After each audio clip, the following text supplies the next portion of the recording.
ورحمة الله تعالى وبركاته. واش اخباركم؟ لاباس عليكم؟ كنتمنى ان اليوم نلقاكم في اتم الصحه والعافيه. مرحبا بكم من جديد في القناه. كنتمنى انكم يعني تشتركوا في القناه وديروا لايك وتفعلوا الجرس. بلا شك ان هذا يعني البرد والليالي، هو ان بزاف ديال الناس يعني مرضوا بالسعال، وخاصة أصحاب الحساسية وأصحاب الضيقة اللي كيجيهم يعني السعال يعني حاد.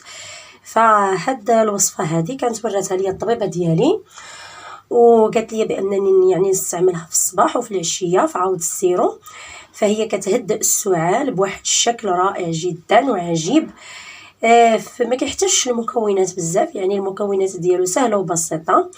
كنحتاجو واحد نصف حامضة اللي كنعصروها، هي عصرت هنايا نص حامضه.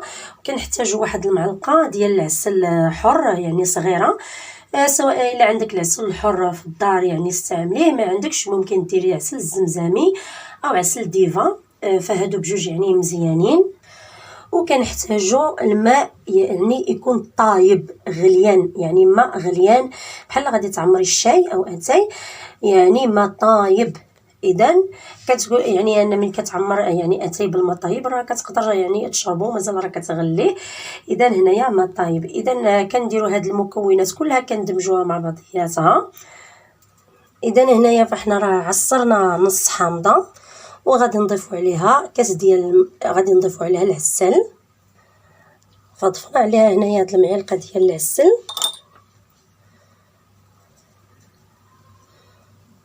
ثم غنصبوا عليها الماء غليان، وغادي نحركوا هاد المكونات كلها.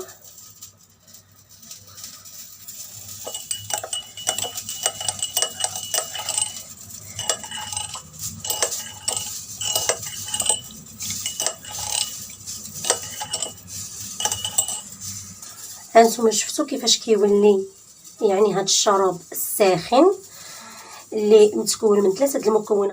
كتشربوه ان شاء الله بالشفاء ان شاء الله. فهو كيعمل على ترطيب الحلق وازاله البلغم، وما كيخليش يعني السعال يتجهد خاصه بالليل، يعني كيهدئ السعال بواحد الشكل عجيب جدا. ويعني ما كتبقى الحنجره من كتكون مجروحه ما كتبقاش مجروحه. وان شاء الله كنتمنى ان نضبط وصفتنا للاعجاب ديالكم، وتشافيكم ان شاء الله بالشفاء ان شاء الله. مع السلامه. ما تنسوش اللايك والاشتراك وتفعيل الجرس، والى اللقاء.